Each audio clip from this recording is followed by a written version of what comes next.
we all pay property taxes here in the county. And so that comes into the assessor's office. Now, does that go to the state and then it's broken down and then redistributed to everyone? Or is that held within the county? It's collected at the county. Yep. The state has nothing to do with it.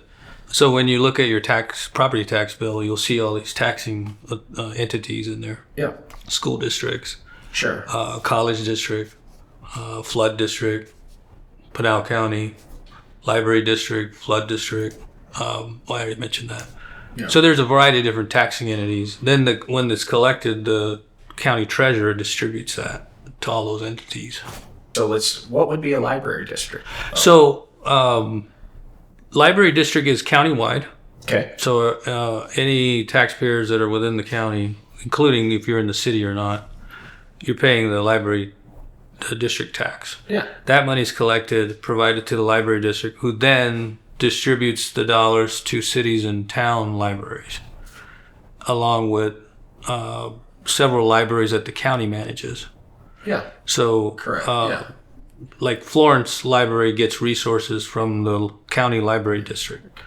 Casa Grande libraries get those dollars distributed to the Casa Grande libraries to help provide resources to city libraries, town libraries, and the county libraries that we operate. Okay. And they do inter exchange. So, for example, if you live in Florence or nearby and you go to the Florence Library and they don't have resources there that you would need, but it's in City of Maricopa's library, the next day it'll be made available for you here in Florence. And it's a natural misconception. I'm paying this to the county, like say your tax bill total is $1,000.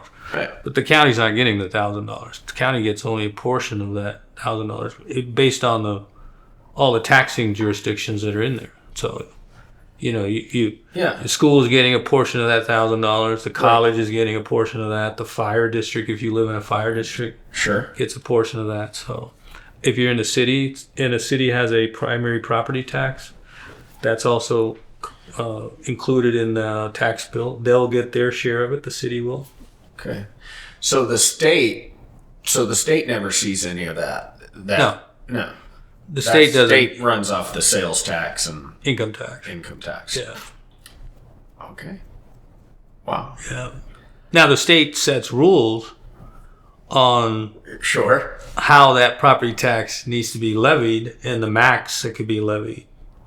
Also, they tell the counties how that. Yeah. Oh. They set the rules on, because again, we're a political subdivision of the state. Right.